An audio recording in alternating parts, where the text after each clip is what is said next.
तेरी माँ खाना खा रही थी और अल्लाह ताला तुझे तेरी माँ के पेट के अंदर तेरा पेट बना रहा था। तेरी माँ सो रही थी, अल्लाह तेरी माँ के पेट के अंदर तेरी आंखें बना रहा था। तेरी माँ खाना बना रही थी और अल्लाह ताला तेरी माँ के पेट के अंदर तेरे कान बना रहा था। तेरी माँ चल रही थी, तेरी माँ शादियों में थी, तेरी माँ ये सब काम कर रही थी और अल्लाह अपना काम कर रहा था। अयहसबुल इंसानु अन युत्रका सुदा अलम यकुन नुतफतम मिन मनी युमना थुम्मा कान अलकतन फखलक फसव्वा फजअल मिनहु ज़ौजैन अज़्ज़कर वल उन्सा।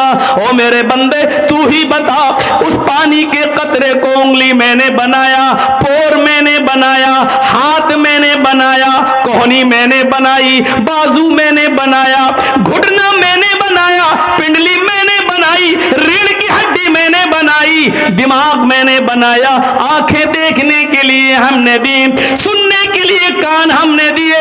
और जब तेरी माँ के पेट से तू बाहर आया तो चीखने लगा कि अजमेर वाले ने दिया, बदायूं वाले ने दिया, कछोछा वाले ने दिया, फुलवारी शरीफ वाले ने दिया, दातागंज ने दिया, फरीदगंज ने दिया। जब तुम अपनी बीवी की एक छोटी सी बेगैरती बर्दाश्त नहीं कर सकते हो तो अल्लाह ये बेगैरती कैसे बर्दाश्त कर सकता है कि सब कुछ मैं करूं। तुम अपनी माँ के पेट में हो, अभी बाहर नहीं आए हो। बच्चे को बाहर आने के लिए सबसे पहले हवा की जरूरत है, इसलिए कि अभी तक वो माँ के पेट में अल्लाह उसको ऑक्सीजन पहुंचा रहा है, लेकिन जब वो बाहर आएगा तो उसको हवा की जरूरत है। ओ मेरे बंदे, तू अपनी माँ के पेट में था, बाहर आने से पहले मैंने हवा का इंतजाम तेरे लिए पहले कर दिया। ओ मेरे बंदे, तू अपनी माँ के पेट के अंदर था, तू अभी बाहर नहीं आया, तुझे आते ही भैंस का और गाय का दूध हजम नहीं हो सकता था, तेरा लीवर बहुत कमजोर था, तुझे बिल्कुल हल्के दूध की जरूरत थी, तू अभी बाहर नहीं आया। तेरे आने से पहले अल्लाह ने तेरी माँ की पिस्तान के अंदर दूध की नहर पैदा कर दी है। हाँ, उस पिस्तान में हल्के हल्के सुई की सुराख से भी हल्के, सुई की नोक से भी ज्यादा हल्के हल्के माँ की पिस्तान में जिस जगह बच्चा दूध को अपने मुंह में पकड़ता है, उस हिस्से पर अल्लाह ने हजारों सुराख पैदा कर दिए, हजारों सुराख बना दिए। एक सुराख नहीं, हजारों सुराख हैं, इसलिए कि बच्चा जब पकड़ेगा मुंह तो एकदम इतना दूध ना आ जाए कि उतना दूध पीते ही उसका लीवर खराब हो जाए, क्योंकि उसका लीवर मजबूत नहीं है, इसलिए उसमें रुकावट की जरूरत थी। अल्लाह ने माँ की पिस्तान में इतने सुराख कर दिए कि बच्चा चाहे जितना जोर से दूध को चूसे, इतना ही एक बूंद या दो बूंद ही आएगा जो बच्चा आसानी से पेट में ले सकता है और उसका लीवर उसको आसानी से हजम कर सकता है। ये सारे काम रहमे मादर में मैं करूं और पैदा होने के बाद ये कह दो कि ये तो अजमेर वाले ने दिया, बदायूं वाले ने दिया, फला ने दिया, फला ने दिया। मेरे बंदे, यही शिर्क है जो मैं बर्दाश्त नहीं कर सकता।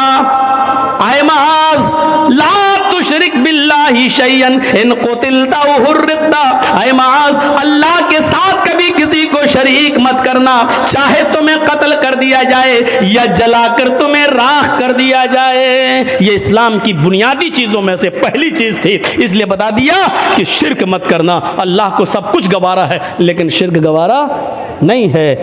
सब कुछ मैं करूं, फिर मेरा नाम के बजाय किसी दूसरे का टाइटल, और टाइटल भी उसका जो इतने कमजोर, इतने कमजोर, इतने कमजोर कि इन्नल्लज़ीना तदऊना मिन दूनिल्लाहि लन यख़्लुक़ू ज़ुबाबन। कश्मीर से कन्याकुमारी तक, बरेली से बगदाद तक सब मिल जाएं तो एक मक्खी भी पैदा करने की ताकत नहीं रखते। कमजोर हैं तो इतने, और तुम उनको कहो कि इसने दिया। कमजोर है तो इतने कि मक्खी अगर कोई चीज लेके उड़ जाए तो ये मक्खी को पकड़कर उनसे जो चीज लेकर गई है उससे वो चीज वापस लेने की भी ताकत नहीं रखते। इतने कमजोर, और तुम उनका नाम लो, मेरा नाम हटाकर, मेरा टाइटल हटाकर, तो ये शिर्क अल्लाह रब्बुल आलमीन बर्दाश्त नहीं करता। पहली चीज। दूसरी चीज आइए, और यह हकीकत है, हिंदू धर्म की किताबें भरी पड़ी हैं इससे। न तस्य प्रतिमा अस्ति ईश्वर की कोई प्रतिमा नहीं है, कोई मूर्ति नहीं है। नेह आकारम अस्ति, उसका कोई आकार नहीं है। चाहे कितना बना लो, राम की, लक्ष्मण की, हनुमान की, शंकर की मूर्ति चाहे कितना बना लो, कुछ भी कह लो, ओम निराकारम अस्ति, वो निराकार है, उसका कोई आकार है ही नहीं। न तस्य प्रतिमा अस्ति, दुनिया में कोई उसकी मूर्ति बना ही नहीं सकता, इसलिए कि उसकी कोई शक्ल है ही नहीं। फिर उसकी शक्ल कैसे बना सकते हो? लैसा कमिस्लिही शैउन, अल्लाह के मिसल कोई चीज है ही नहीं। वो तो नूर है, वो तो नूर है। कुरान भी यही कहता है, वेद भी यही कहते हैं। यचित्तियो यो पिम्मिम्मा नस्तस्मा देवी शोरीरिशा, उससे मांगो वही सब कुछ देने वाला है। नस्तस्मा देवी शोरीरिशा, उसके अलावा उसके अतिरिक्त कोई नहीं है जो तुम्हें कुछ भी दे सके। बल्कि देवीशो आया, कोई भी देवी देवता तुम्हें कुछ भी नहीं दे सकता। नस्तस्मा देवी शोरीरिशा, उस ईश्वर के, उस अल्लाह के अलावा कोई देवी देवता नहीं जो तुम्हें कुछ भी दे सके।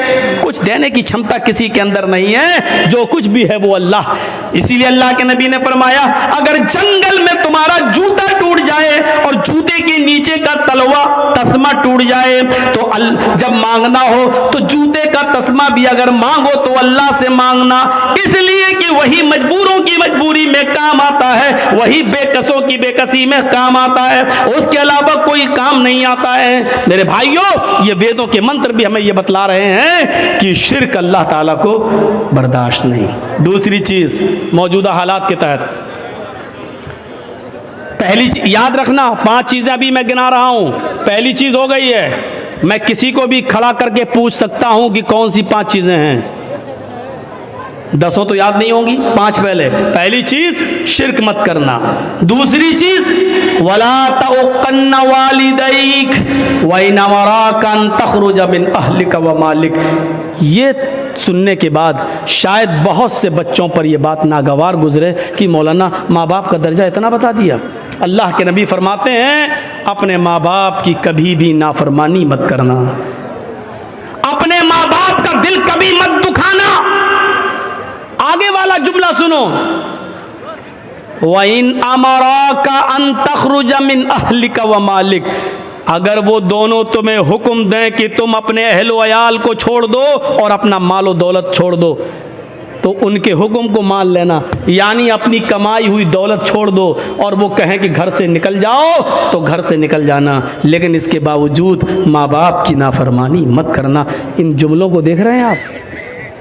कोई बाप ऐसा नहीं होगा जो अपनी औलाद को अपने घर से निकाल दे और खुद अपनी औलाद से ये कहे कि अपनी बीवी को तलाक दे दे। ऐसे बहुत कम लोग होंगे कि माँ बाप जो अपने बच्चों का घर बिगड़वा दें। लेकिन हजरत इब्राहिम अलैहिस्सलाम ने इस चीज को जिंदा करके दिखाया था। जब वो अपने बेटे इस्माइल से मिलने गए और इस्माइल अलैहिस्सलाम ने कोई शादी कर रखी थी दूसरे इलाके के अंदर, लेकिन उनकी बीवी नाशुक्री कर गई।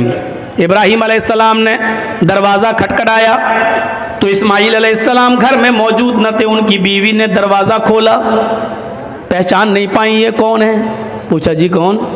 कहा ये इस्माइल का घर है जी। वो कहाँ गए? जंगल में गए शिकार के लिए।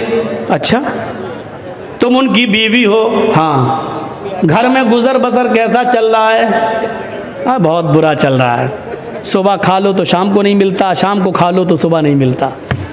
अगर समझ रही हो मेरी माँ बहनों तो सुनो, हजरत इब्राहिम अलैहिस्सलाम ने कहा घर में गुजर बसर कैसा चल रहा है? कहती है बहुत बुरा, सुबह खा लो तो शाम को नहीं मिलता, शाम को खा लो तो सुबह नहीं मिलता। हजरत इब्राहिम ने कहा मैं जा रहा हूँ, जब इस्माइल घर पे आ जाए तो उनसे कहना एक बुजुर्ग आदमी आया था, एक बूढ़ा आदमी आया था, उसने तुम्हें सलाम कहा है और एक मशवरा दिया है कि अपने घर की चौखट बदल लो। चौखट समझते हो ना? अपने घर की चौखट बदल लो। इस्माइल की बीवी कहती है बुढ़ा सड़ी आ गया, चौखट तो मेरी सही है, सर्दी में धूप भी आती है, गर्मी में हवा भी आती है, ये बुढ़ा कह रहा घर की चौखट बदल लो। इस्माइल अलैहिस्सलाम जब शिकार करके वापस आते हैं, कहा कि एक बुढ़ा आदमी आया था। आया होगा, हाँ। फिर सलाम का, अच्छा सलाम कहा, समझ गए कि मेरे बाप हैं जी। और पता नहीं, और कहा कि पता नहीं वाली बहकी बहकी बातें कर रहा था, बुढ़ा था, सटिया गया था।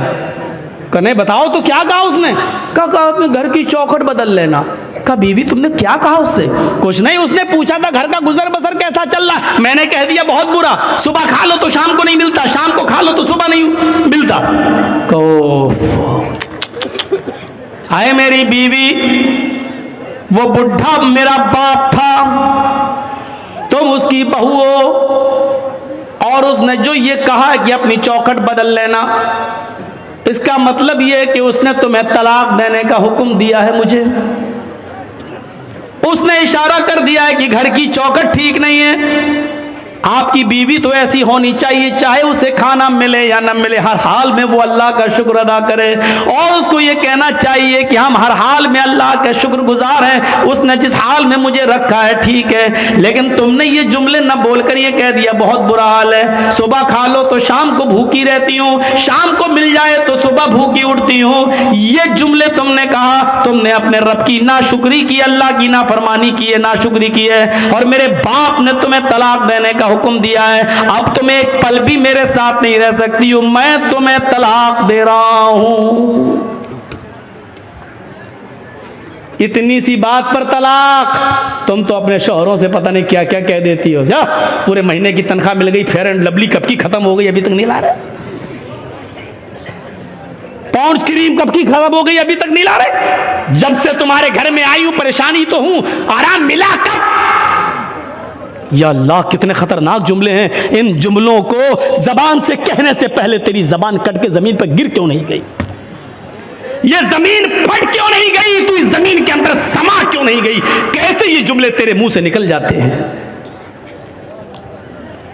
दोबारा उन्होंने जब दूसरा निकाह किया और शादी की, फिर एक अरसे के बाद इब्राहिम अलैहिस्सलाम जब दोबारा गए, इस्माइल शिकार के लिए गए हुए थे, दरवाजा खड़खड़ाया, दूसरी बीवी निकल के आई।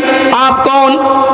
कहा मैं फला जगह से आया हूं। इस्माइल कहाँ है? वो शिकार करने गए हैं। अच्छा ये बताओ कि तुम्हारा गुजर बसर कैसा चल रहा है? अल्हम्दुलिल्लाह, बहुत अच्छा, हर हाल में अल्लाह का शुक्र है, अल्लाह ताला ने मुझे जिस हाल में रखा है मैं उस हाल में खुश हूँ। इब्राहिम अलैहिस्सलाम ने कहा जब इस्माइल आ जाएं तो कह देना एक बुजुर्ग आया था, उसने तुम्हें सलाम कहा है और कहा है कि अपने घर की चौखट को बरकरार रखना।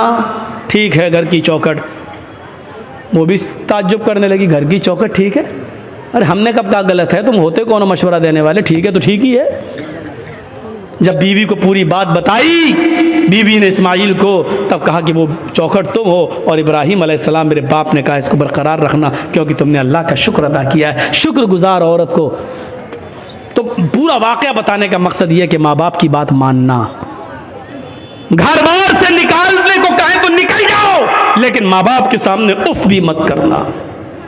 कितने लोग हमसे मिलते, मौलाना मेरी औलाद मेरा कहना नहीं मानती, मौलाना मेरी औलाद मेरा कहना नहीं मानती। कुछ ऐसी तकरीर करना कि औलाद को कुछ असर हो। हज़रत उमर फारूक के पास एक शख्स आता है, हज़रत उमर फारूक के पास एक सहाबी आते हैं और कहते हैं कि अमीरुल मोमिनीन मेरा बेटा दिन पे दिन नालायक होता जा रहा है, दिन पे दिन मेरा बेटा नाफरमान होता जा रहा है, उसको आप बुलाइए और उसको समझाइए। सुनो, इब्राहिम हज़रत उमर ने कहा अच्छा बुलाओ बेटे को। बेटे को बुलाया गया। हज़रत उमर ने कहा ये तुम्हारे बाप हैं? हाँ। खूब डांटा। शर्म नहीं आती? इस उम्र में अपने बाप को सताते हो, नाफरमानी करते हो, अपने बाप का दिल नहीं रखते हो, अपने बाप का काम नहीं करते हो। पूरा डांट चुके और जब थक गए डांट डांट कर हज़रत उमर, तब बेटा बोला अमीरुल मोमिनीन अगर समझा चुके हो तो मैं कुछ बोलूँ? कहाँ बोलो, क्या है? अब मेरी भी कुछ सुनेंगे? कि हाँ बिल्कुल तुम्हारी भी सुनेंगे। कहा ये बताइए कि सारे हक बेटे का ही है कि बाप के लिए ये करे? बाप के ऊपर भी कुछ जिम्मेदारियां हैं कि नहीं? कहाँ हैं? कहा बताइए क्या है? हजरत उमर ने कहा 3 जिम्मेदारियां बाप के ऊपर सबसे पहले आयद होती हैं। पहली जिम्मेदारी ये कि जब घर में बच्चा पैदा हो तो उसका अच्छा नाम रखा जाए। दूसरी जिम्मेदारी बाप के ऊपर यह आयद होती है कि जब वो 7 दिन का हो तो उसका अकीका किया जाए।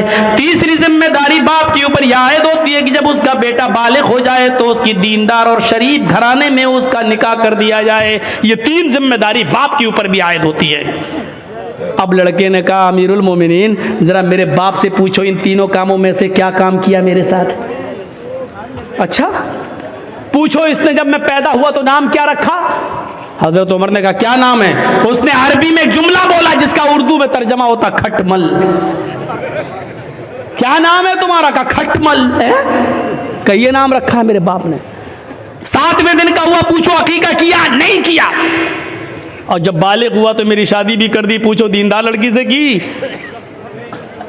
कहा कैसी लड़की से की? कहा डायन से कर दी। वो हमें इसके खिदमत ही नहीं करने देती है, वो कहती है हट, नहीं तेरा बाप ने चल, वो हमें समझने ही नहीं देती। जब मेरे बाप ने ही मेरे हुकूक अदा नहीं किए तो मुझसे क्या उम्मीद रखी जा रही है। अब हजरत उमर ने बाप को डांटा। दोनों तरफ हैं इस्लाम के मामलात, लेकिन माँ बाप को एक दर्जा हासिल है। कुछ दुनिया में ऐसे लोग भी गुजरे हैं कि जब मामून रशीद का इताब आया, खलीफा, जब मामून रशीद का इताब आया तो यहया बरमकी और उसका बेटा फजल बरमकी और उसका बेटा यहया बरमकी, ये दोनों की दोनों मामून रशीद के इताब में आ गए और जेल में डाल दिए गए। फजल बरमकी और यहया बरमकी, बाप बेटे दोनों जेल में डाल दिए गए। बाप बहुत बूढ़ा हो चुका है, सर्दी की रात है, फजर की नमाज में बाप को वुजू बना के नमाज पढ़ना है। बेटा देख रहा है कि जेल में गर्म पानी का इंतजाम नहीं है, क्या किया जाए? तो बेटे ने तांबे के लोटे में इशा की नमाज पढ़ने के बाद पानी भर लिया और अपने बाप को सुला दिया कि अब्बू आप सो जाइए। उस जेल के अंदर यहया बरमकी सो रहे हैं और उनका बेटा फजल बरमकी तांबे के लोटे में पानी लेकर अपने पेट में लगा लेता है। इशा की नमाज के बाद अपने पेट पर वो पानी के लोटा लगा लेता है, तांबे का लोटा, और फजर की आजान तक लगाता है कि पेट की गर्मी से इस ठंडे पानी में कुछ गर्मी आ जाए, इस तांबे के लोटे में कुछ हरारत आ जाए, और सुबह जब फजर की नमाज में मेरे बाप वुजू बनाए तो मैं थोड़ा गर्म पानी अपने बाप को दे सकूं। अपने बाप के गर्म पानी के लिए रात भर तांबे के लोटे को अपने पेट से लगा लेता था और फजर की नमाज में अपने बाप को कदरे गर्म पानी दे दिया करता था। ऐसे ऐसे फर्माबरदार औलाद भी निकली है। हम किन में हैं, अपने आप को ढूंढें और तलाश करें और गरीबानों के बटन खोल के देखें। हम सोच तो सकते हैं ना हम किस में हैं, नाफरमानी करने वालों में या इसमें फर्माबरदारी करने वालों में। वक़दा रब्बुका अल्ला ताबुदू इल्ला इय्याह व बिल वालिदैनि इहसाना, अल्लाह के अलावा इबादत किसी की नहीं, और इबादत के फौरन बाद माँ बाप के साथ एहसान करो। वबिल वालिदैनि एहसाना, मैं बड़े ताज्जुब में था कि अल्लाह ने यहाँ पर एहसान क्यों कहा है। एहसान के अंदर हर नेकी शामिल है। ये नहीं कहा अल्लाह ताला ने कि माँ बाप के साथ उनकी बीमारी में अच्छा सलूक करो, ये नहीं कहा। ये नहीं कहा कि उनको खिलाओ, ये नहीं कहा, क्योंकि अगर कह देता खिलाओ तो एक ही माना होता। लेकिन अल्लाह ने क्या कहा, वबिल वालिदैनि एहसाना, एहसान करो। एहसान का मतलब अगर उनको दवा की जरूरत है तो दवा ला कर दो। अगर वो कमर के दर्द के शिकार है, बिस्तर पे लेटे रहते हैं, उन्होंने कहा कि बेटे मुझे ज़रा बाहर बैठने का दिल कर रहा है, तो अपनी पीठ पर लाद कर उनको घर के बाहर उनको हवा खिलाओ, बिठाओ। अगर उनका दिल कहता है कि बेटे मुझे फला जगह लेके चलो, तो उनको अपने कांधे पे उठाकर उधर भी लेके जाना पड़ेगा। नेकी, एहसान में हर नेकी शामिल है, हर नेकी, जिस चीज़ की भी ज़रूरत है।